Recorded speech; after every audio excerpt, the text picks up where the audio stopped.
Hello dear students. सो हमने कल ही इस बारे में बात की थी कि हम आज न्यूमेरिकल्स लेंगे based on limiting reagent. Okay, so फिर से एक बार मैं रिमाइंड करवा दूं, हम देख रहे हैं बेसिकली स्टोकियोमेट्री। ओके, स्टोकियोमेट्री हम देख रहे हैं। अब जो स्टोकियोमेट्री है वो क्या है? तो stoichiometry means balanced chemical equation के सहारे, आपको पता है, मैंने इससे पहले आपको बताया है। ओके, ये कंसेप्ट पूरी तरह से समझा दिया है। ओके, जो बैलेंस्ड केमिकल इक्वेशन होगा, अब बैलेंस जो आपको पता है, बैलेंस्ड केमिकल इक्वेशन मींस जो उस रिएक्शन में रिएक्टेंट और प्रोडक्ट्स है, उस रिएक्टेंट और प्रोडक्ट्स में यानी लेफ्ट हैंड साइड और राइट हैंड साइड में जो एटम्स ऑफ एन एलिमेंट्स होंगे, इन मॉलिक्यूल और compound, they are both in same in number. Okay, अगर oxygen atom left hand side में 4 होंगे, सो राइट हैंड साइड को भी वही 4 एटम्स ऑफ एन एलिमेंट ही होंगे ऑक्सीजन के। ओके, सो यही कहलाता है बैलेंस्ड केमिकल इक्वेशन। ओके, और इसी बैलेंस्ड केमिकल इक्वेशन के सहारे जो कैलकुलेशन किया जाता है, ओके, अगर हम ये कह सकते हैं कि हमने 10 ग्राम का ऑक्सीजन रिएक्ट किया हुआ है 10 ग्राम के सुक्रोज के साथ, ये दो रिएक्टेंट्स हुए। ओके, अब ये कंबशन रिएक्शन है।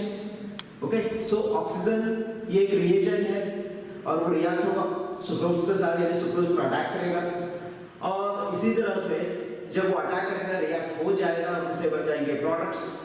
ओके, कार्बन डाइऑक्साइड, इस तरह के प्रोडक्ट्स बन जाएंगे। सो आप प्रोडक्ट में जो यानी रिएक्टेंट जब 10 ग्राम का रिएक्ट हो चुके हैं, ये दोनों रिएक्ट हो चुके हैं, सो उनसे बना हुआ जो प्रोडक्ट है वो कितने ग्राम का बना हुआ है एक्चुअल, और उस कितने ग्राम के बने हुए प्रोडक्ट को कितना ग्राम का ऑक्सीजन और कितने ग्राम का सुक्रोज रिएक्ट हो चुके हैं, कंबाइन हो चुके हैं, ये हम कैलकुलेट कर सकते हैं। ओके, बैलेंस केमिकल इक्वेशन के सहारे हम ये कैलकुलेट कर सकते हैं और इसी प्रोसेस को कहते हैं स्टोकियोमेट्री। ओके, अब हमें आ रहा है स्टोकियोमेट्री में एक अलग सा कंसेप्ट है जो है limiting reagent. Okay, limiting reagent. अब लिमिटिंग रिएजेंट किसे कहेंगे? डेफिनेशन अगर देखोगे तो क्या है? डेफिनेशन इस तरह से है, the reagent which limits the reaction, okay, which limits the reaction, और इस तरह से आप कह सकते हो it will be decide how much amount of product will be produced, कितना अमाउंट का प्रोडक्ट सब्सटेंस ये जो है वो प्रोड्यूस हो जाएगा, वही जो रिएजेंट है वो डिसाइड करेगा उस रिएक्शन में। ओके, सो जो रिएक्शन में बन चुका है प्रोडक्ट वो कितना बनेगा।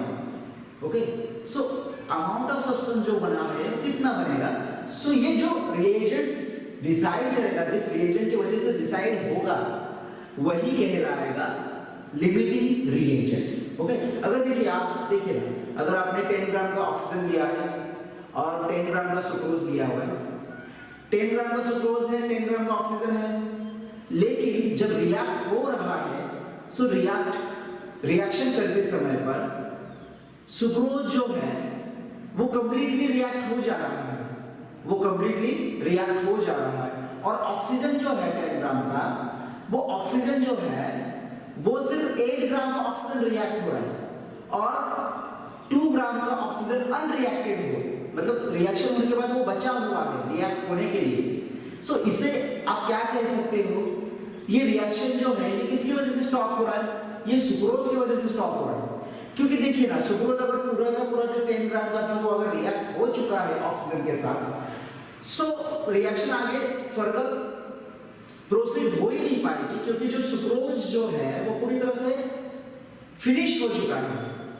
अब कुछ भी सुक्रोज बचे हुए ऑक्सीजन के साथ रिएक्ट होने के लिए बचा नहीं है, यानी कि जो सुक्रोज है वही डिसाइड करेगा अब कितना प्रोडक्ट बनेगा। और वही रिएक्शन को जो है वो स्टॉप कर रहा है क्योंकि वो अमाउंट में कम है, या फिर वो अमाउंट में रिएक्ट यानी वो रिएक्ट जो हो रहा है वो अमाउंट में कम है। ओके, सो इस तरह के रिएजेंट को हम कहते हैं लिमिटिंग रिएजेंट। यानी कितना रिएक्ट होना चाहिए, कितना रिएक्ट होगा, बना हुआ प्रोडक्ट कितना बनेगा, सो उस मेन रिएजेंट पर डिपेंड है। दो रिएक्टेंट्स में से एक रिएक्टेंट जो होगा यानी जो रिएजेंट होगा वही डिसाइड करेगा कितना प्रोडक्ट बनेगा। ओके, और जो प्रोडक्ट बनेगा उसमें प्यूरिटी कितनी होगी, किस तरह से होगी, वो भी वही डिसाइड करेगा। ओके, सो इस तरह के रिएजेंट को कहते हैं लिमिटिंग रिएजेंट। ओके, और ये आपके चैप्टर का लास्ट पार्ट है। कल से हम न्यू चैप्टर स्टार्ट करेंगे, एसिड एंड बेसिस। ओके, सो अभी हम एक न्यूमेरिकल्स देखेंगे उसके ऊपर बेसिस, उस पर बेस्ड ऑन हम न्यूमेरिकल्स देखेंगे, यानी हमें समझ में आ जाएगा कि किस तरह से हमें ये कैलकुलेट करना है, किस तरह से हम इजीली एग्जामिनेशन में इसे क्रैक कर पाएंगे। ओके, सो देखिए मैंने एग्जांपल दिया हुआ है यहाँ पर for the combustion of sucrose, for the combustion of sucrose. अब देखिए यहाँ पर हमने एक कंबशन रिएक्शन दिया है, इस न्यूमेरिकल में कंबशन रिएक्शन दिया गया है। कंबशन रिएक्शन मींस रिएक्शन में ऑक्सीजन गैस के साथ रिएक्ट हो जाना। सो यहाँ पर देख सकते हो आप, ये जो सुक्रोज है, ये सुक्रोज रिएक्ट हो रहा है ऑक्सीजन के साथ एंड प्रोड्यूस कर रहा है कार्बन डाइऑक्साइड एंड वाटर। अब ये जो रिएक्शन है, इस रिएक्शन में there are 10 grams of sucrose and 10 gram of oxygen reacting, which is the limiting reagent, so यहाँ पर आप देख सकते हो ये है limiting reagent, ओके। सो अब आप यहाँ पर देखिए, इसे आपको इसमें आपको गिवन डाटा जो दिया गया है, given data mass of sucrose 10 gram, mass of oxygen 10 gram. Okay, अब यहाँ पर दो टाइप्स के जो है, दो टाइप्स के यहां पर आपको दिए गए हैं सॉल्यूशन के टाइप्स। अब दो टाइप्स के से सॉल्यूशन कर सकते हो, दिखा सकते हो। ओके, सो आप सबसे पहले सॉल्यूशन टाइप 1 में जाएंगे, हम पहले टाइप के जो सॉल्यूशन है उसमें जाएंगे। सो यहां पर आपको नंबर 1 स्टेप में आपको करना है कैलकुलेट मोल्स ऑफ सुक्रोज, यानी कि आपको सबसे पहले मोल्स ऑफ सुक्रोज के जो है कैलकुलेट करना है। तो कर लेंगे moles of sucrose equal to mass of sucrose divide by molecular weight. So आपको मिलेगा 10। देखिए यहां पर दो टाइप के सॉल्यूशन है, सॉल्यूशन टाइप 1 और सॉल्यूशन टाइप 2। ओके, सो इस प्रॉब्लम को आप सॉल्व कर सकते हो दो टाइप से। सो देखिए यहाँ पर आप सबसे नंबर 1 स्टेप देख सकते हो, कैलकुलेट मोल्स ऑफ सुक्रोज। तो आप मोल्स ऑफ सुक्रोज कैलकुलेट कर लीजिए। सो मास ऑफ सुक्रोज आपको 10 ग्राम दिया गया है, डिवाइडेड बाय जो मॉलिक्यूलर वेट है वो है 342.29। ये मैंने कैलकुलेट कर लिया है, जो है 0.029। ओके, और फिर आप देख सकते हो यहाँ पर मोल्स ऑफ ऑक्सीजन है, mass of oxygen divided by molecular weight. So देखिए यहाँ पर आप देख सकते हो 10 डिवाइडेड बाय 16 आप कर लीजिए तो आपको मिल जाएगा 0.31। ओके, सो आपको मोल्स ऑफ सुक्रोज मिल चुके हैं 0.029 और जो मोल्स ऑफ ऑक्सीजन मिले हुए हैं वो मिले 0.31। ओके, सो अब आपको यहाँ पर कंपेयर करना है, जो नंबर ऑफ मोल्स आपने कैलकुलेट कर लिया है, सो आपको ये यहाँ पर कंपेयर करना है। सो आप कंपेयर किस तरह से करोगे? सो देखिए moles of sucrose 0.029, moles of oxygen 0.31। आप देख सकते हो अगर ये रिएक्शन स्टार्ट हो जाएगी, ये रिएक्शन जो है ये रिएक्शन अगर स्टार्ट हो जाएगी, सो यहाँ पर आप देख सकते हो 0.31 ये आपको दिख रहा है वैल्यू ऑक्सीजन का, और सुक्रोज का दिख रहा है 0.29। सो आप देख सकते हो ये हायर वैल्यू है, यानी कि इस रिएक्शन में 10 ग्राम का आपको ऑक्सीजन दिया गया है, 10 ग्राम का सुक्रोज दिया गया है, लेकिन ये जो 10 ग्राम का ऑक्सीजन है उनमें से नंबर ऑफ मोल्स आपको यूज करने हैं 0.31, और जबकि आपको 10 ग्राम का आपको सुक्रोज दिया गया है, आपको यूज करना है इस रिएक्शन में 0.029।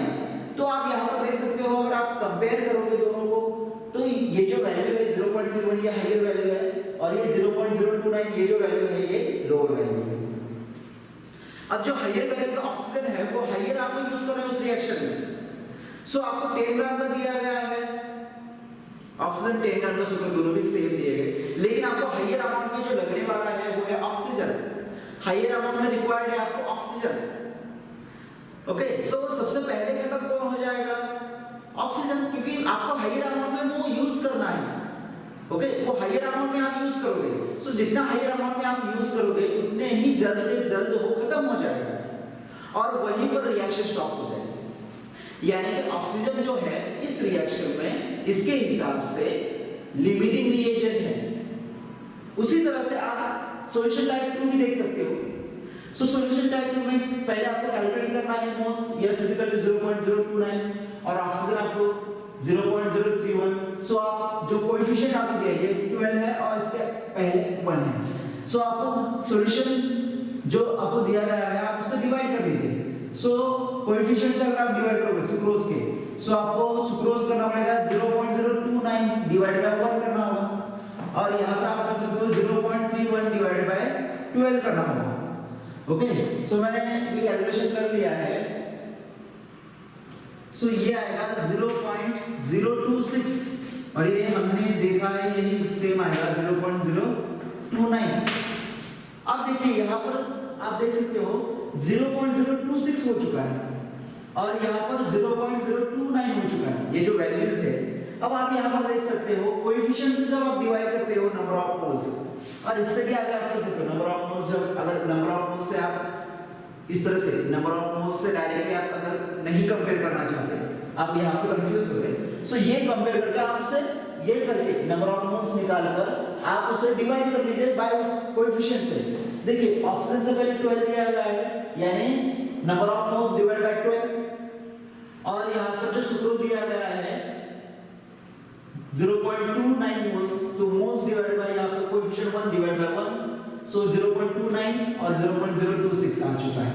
सो जब आप कंपैरिजन करते हो तो आप देख सकते हो यहाँ पर ये जो वैल्यू है लार्जर वैल्यू ये सुक्रोज की है और ये जो लोअर वैल्यू है वो है ऑक्सीजन की है।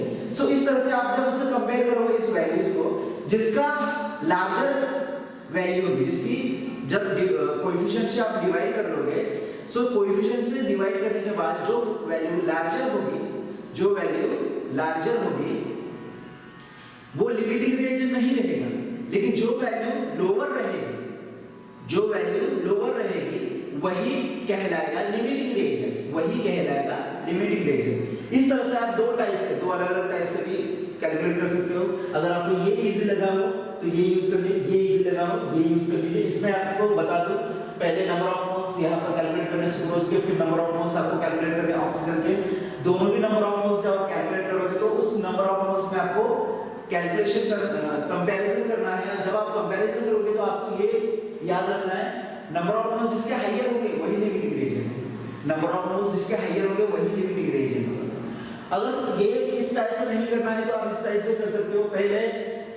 पहले स्टेप में आप दोनों भी नंबर ऑफ मोल्स निकाल लीजिए, सुक्रोज के भी और ऑक्सीजन के, और ये सुक्रोज की और ऑक्सीजन की जब आप निकाल लोगे, कैलकुलेशन कर लोगे, सो उनके कोएफिशिएंट से, उनके नंबर ऑफ मोल्स को उनके कोएफिशिएंट से आपको डिवाइड करना है। और जब उनके नंबर ऑफ मोल्स को उनके कोएफिशिएंट से आप डिवाइड कर लोगे, सो आपको जो वैल्यू सबसे लोअर मिलेगी वही कहलाएगा लिमिटिंग रिएजेंट। ओके, सो यहाँ पर आपका ये चैप्टर जो है ये एंड हो चुका है। सो बाकी का जो है वो नेक्स्ट लेक्चर में देखेंगे। Till then next video.